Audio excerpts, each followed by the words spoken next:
ప్రేక్షకులు ఎస్ అందరికి very good morning అండి. Good morning madam. S Laxman Rao గారు మీతోనే స్టార్ట్ చేద్దాం. ఏంటి 2 ఏళ్ల సమయం ఉండగానే ముందుగానే పాదయాత్రకు సిద్ధమవుతున్నారు జగన్, ఏంటి ఎందుకు అనుకోవచ్చు? ఇంకొకటి 2019 స్ట్రాటజీ ఇప్పుడు కూడా వర్కౌట్ అవుతుందన్న ఆలోచనలో ఉన్నారా? అప్పటి పాదయాత్ర సక్సెస్ అయినట్లు ఈసారి కూడా సక్సెస్ అవుతుంది అని అనుకుంటున్నారా, లేదంటే అవసరం కోసం పాదయాత్ర చేస్తున్నారా? సునీత గారు, మీకు అలాగే ప్యానల్ ఉన్న సభ్యులకి, జీ తెలుగు వీక్షకులకు, యాజమాన్యానికి హృదయపూర్వక నమస్కారం అండి. జగన్మోహన్ రెడ్డి గారు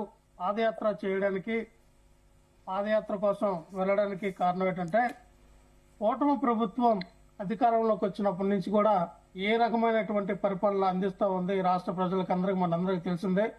ఒక పక్క వైఎస్ఆర్ పార్టీ నాయకులపైన, కార్యకర్తలపైన అక్రమ కేసులు బనాయించి జైలు చుట్టూ తెప్పించడం, అలాగే ఒక పక్క సూపర్ సిక్స్ అని చెప్పి ఈ రాష్ట్ర ప్రజలను మోసం చేసి ఎక్కడ కూడా సూపర్ సిక్స్ అమలు చేయకుండా చేతులెత్తేసే పరిస్థితి.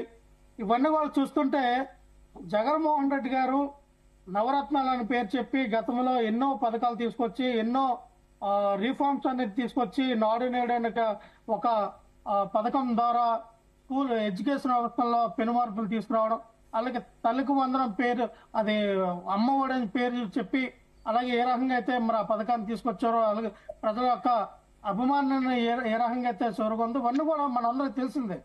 అయితే ఈరోజు జగన్మోహన్ రెడ్డి గారు పదే పదే ఎందుకు ఆ మాట ప్రస్తావన ఎందుకు వస్తూ ఉంది? 2027 నుంచి నేను పాదయాత్ర చేస్తాను, ఖచ్చితంగా ప్రజల యొక్క ఆమోదం, మళ్ళీ ప్రజల్లో మమేకమై ప్రజల యొక్క ఆమోదం పొంది మళ్ళీ మేము 2029లో అధికారం రావడానికి ఈ 2027లో స్టార్ట్ చేసి పాదయాత్ర మాకు ఉపయోగపడుతుందని ఒక సంకల్పంతో జగన్మోహన్ రెడ్డి గారు అనేది పాదయాత్రకి శ్రీకారం చుట్టడానికి మరి సన్నాహాలు అనేది రచిస్తూ ఉన్నారు. నేనేమంటానంటే, పాదయాత్ర గతంలో మనం చూసాం, అధికారంలో పాదయాత్ర జగన్మోహన్ రెడ్డి గారు పాదయాత్ర చేసిన తర్వాత అధికారంలోకి వచ్చాం. ఇప్పుడు కూడా ప్రజల్లోకి వెళ్ళి ప్రజలకి ఇంకేం కావాలి, ప్రజల అవసరతలు ఏంటి, రైతుల అవసరతలు ఏంటి, నిరుద్యోగుల యొక్క అవసరతలు ఏంటనేది మొత్తం కూడా ప్రజల్లోకి వెళ్తే మొత్తం కూడా ఆ డేటా బేస్ అంతా కూడా తీసుకొచ్చి ఆ రకమైనటువంటి పరిపాలన అందించడానికి, ఈసారి ప్రజలకి, కార్యకర్తలకి అందుబాటులో ఉండే పరిపాలన ఇంకా దగ్గరయ్యే అవకాశం ఉండడానికి జగన్మోహన్ రెడ్డి గారు ఈ యొక్క ప్రణాళిక రచిస్తూ ఉన్నారు. ఎందుకంటే ఈ కూటమి ప్రభుత్వం ఏ రకంగా అయితే మరి అమరావతి అనే రాజధాని చెప్పి ఈ రాష్ట్ర ప్రజలు మోసం చేస్తూ ఉందో, అమరావతి పేరు చెప్పి ఏ రకంగా దోసుకుంటున్నారో, అమరావతి పేరు చెప్పి ఏ రకంగా వేల కోట్లు అంటే సుమారు 47,360 కోట్ల రూపాయలు అప్పులు చేసి ఈ రోజుకి వాళ్ళు కేవలం ఈ 7 సంవత్సరాలు అంటే గత 2014-19 5 సంవత్సరాలు, అలాగే ఇప్పుడు వచ్చినటువంటి 2 సంవత్సరాలు, 7 సంవత్సరాల కాలంలో కేవలం వీళ్ళు ఖర్చు పెట్టింది 8,000 కోట్లే.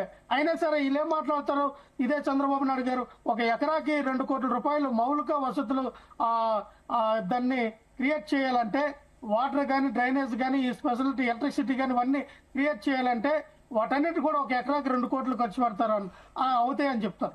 అంటే 2 కోట్లు అంటే దాదాపుగా 2 లక్షల కోట్ల రూపాయలు. అంటే వీళ్ళు ఇంతవరకు కూడా 1 లక్ష ఎకరాలు ఏదైతే ల్యాండ్ పూలింగ్ ధర సేకరించారో ఆ లెక్కను మనం వేసుకుంటే 2 లక్షల కోట్ల రూపాయలు కావాల్సిన పరిస్థితి. అంటే 2 లక్షల కోట్ల రూపాయలు ఎప్పుడు ఖర్చు పెడతారు?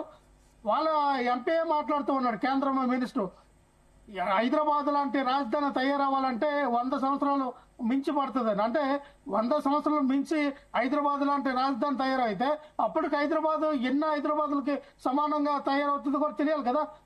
ఇప్పుడున్న హైదరాబాద్ కి 100 సంవత్సరాలు పడితే హైదరాబాద్ కి ఎన్ని సంవత్సరాలు పడుతుందో కూడా తెలియాలి కదా. లక్ష్మణ్ రావు గారు ఒక్క నిమిషం అండి. అండ్ వంగవిటి నరేంద్ర గారు కూడా జాయిన్ అయ్యారు. ఎస్ నరేంద్ర గారు, గుడ్ మార్నింగ్ అండి. నేను మళ్ళీ వస్తాను మీ దగ్గరికి. ఎస్ లక్ష్మణ్ రావు గారు, సో ఇందాక మీరు చెప్పారు 2019లో రిపీట్ అయినట్టు ఈసారి రిపీట్ అవుతుంది, కానీ ఇక్కడ ఒక తేడా ఉంది. ఎందుకంటే కూడా ఆ టైంలో ఒక అపోజిషన్ లీడర్, ఇప్పుడు పాదయాత్ర చేస్తే ఒక మాజీ సీఎం హోదాలో ఆయన వెళ్తారు. కాబట్టి ప్రజలు మాటల కన్నా రిజల్ట్స్ చూస్తారు, సో తేడా ఉంటుంది. సో ఇది ఎట్లా వర్కౌట్ అవుతుంది అనుకుంటున్నారు? ఖచ్చితంగా 100% వర్కౌట్ అవుతుంది. జగన్మోహన్ రెడ్డి గారు ఒకసారి మాట ఇస్తే ఆ మాట మీద ఖచ్చితంగా నిలబడి ఉంటారు. ఏ రకంగా గత మేము 2019 నుంచి 24 మధ్య మా పరిపాలన అంటే ఒక పక్కంగా రాష్ట్ర బడ్జెట్ అనుకూలించకపోయినా మేము ఇచ్చిన అన్ని హామీలు కూడా అమలు చేసాం. ఎక్కడ కూడా మేము వెనకడుగేసిన పరిస్థితి లేదు. ఈ రోజున కూటమి ప్రభుత్వం ఎన్ని హామీలు ఇచ్చారంటే సూపర్ 6 అనే 143 ఇచ్చిన హామీల్లో ఈ సూపర్ 6 లోనే ఇప్పుడు కూడా ఇంకో 3 హామీలు అమలు చేయాల. సరే గ్యాస్ అన్నారు, ఉచిత గ్యాస్ అన్నారు, అది ఇప్పుడు కూడా ఎవరికి ఇచ్చిన పరిస్థితి లేదు. ఏమనంటే ఇరాన్ మధ్య యుద్ధం జరుగుతూ ఉంది, ఇప్పుడు గ్యాస్ గురించి ఎవరు మాట్లాడొద్దనే పరిస్థితి ఏర్పడింది. సరే గ్యాస్ పక్కన పెడితే ఉచిత బస్సు అనేది ఏ రకంగా ఈ రోజున 12 రకాల సేవలు ఉంటే 5 రకాల సేవలకు ఎలా పరిమితం చేశారో మనం చూసాం. అలాగే ఈ ప్రతిదీ కూడా ఒకటి కాదు, కూటమి ప్రభుత్వం అధికారంలోకి వచ్చినప్పటి నుంచి కూడా వాళ్ళ పరిపాలన పక్కన పెట్టి వాళ్ళ రాష్ట్రంలో ఇదే మాకు లాస్ట్, మేము ఎప్పుడు ఇంకా గెలము, మా ఎమ్మెల్యేలు కానీ ఎంపీలు కానీ ఇంకా గెలిచే పరిస్థితి లేదని చెప్పి వీళ్ళంతా కరప్షన్ కి అలవాటు పడ్డారు. తినుకో దోసుకో పంచుకో అనే రకంగా ఎక్కడ ఎంత దొరికితే అంత దోచుకోవడానికి పంచుకోవడానికి వీళ్ళు తయారయ్యారే తప్ప రాష్ట్ర అభివృద్ధిని పక్కన పెట్టారు. రాష్ట్ర ప్రజలకి ఆ మంచి పరిపాలన ఇవ్వడానికి కూడా ఎక్కడ కూడా ఎవరు ఆలోచించట్లా.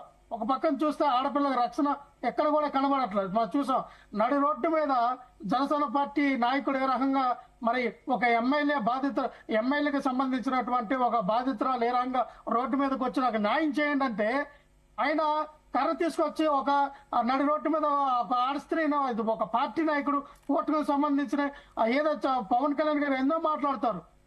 ఆడపిల్లకి ఏదైనా ఆ అన్యాయం జరిగితే నేనే ముందు ఉంటారని. ఎక్కడున్నాడు ఈ రోజున, ఏ కొలుగులో దాక్కున్నాడు, ఇంతవరకు ఏ రూమ్ లో పడుకున్నాడో నాకు అర్థం కావట్లా. ఆయనకి ఇంకా బయటకు వచ్చి స్పందించే అవకాశం లేదా? ఎందుకని మీరు అడగట్లేదు? ప్రశ్నించడానికి పార్టీ పెట్టిన వ్యక్తులు మీరు ఈ రోజు ఒక ఆడపిల్లకి అన్యాయం జరిగితే మీరు ఎందుకని మరి మీ పార్టీ వ్యక్తులు ఎందుకు సస్పెండ్ చేయలేకపోతూ ఉన్నారు అంటే ఇవన్నీ ప్రజలు గమనిస్తారండి.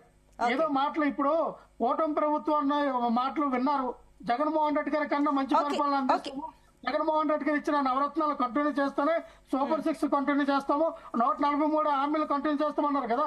జగన్మోహన్ రెడ్డి గారు ఇచ్చిన హామీలు ఎక్కడ అమలు చేశారండి? ఓకే అండి, నేను వస్తాను ఒక్క నిమిషం. లక్ష్మణ్ రావు గారు, I'll come back to you. Narendra గారు, సో ఏమనుకుంటున్నారు మీరు కూడా 2019 మ్యాజిక్ మళ్ళీ రిపీట్ అవుతుందని అనుకుంటుందా? ఎస్ లక్ష్మణ్ రావు గారు ఒక్క నిమిషం. ఎస్ 2019 మ్యాజిక్ క్రియేట్ అవుతుందని అనుకుంటున్నారా? ఎప్పుడు కూడా ఒకటి గుర్తుపెట్టింది,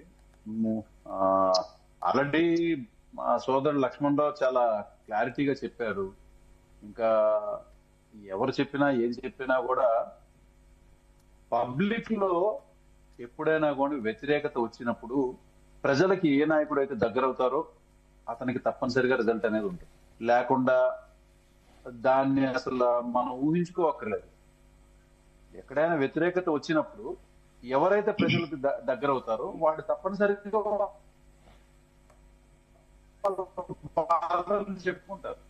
ఇప్పుడు ఇవాళ కానీ నిర్ణయం మొత్తం కూడా ఒక పార్టీనే తీసుకుంటుంది, దానికి మిగతా 2 పార్టీలు తల వంచి సలాం చేస్తుంది.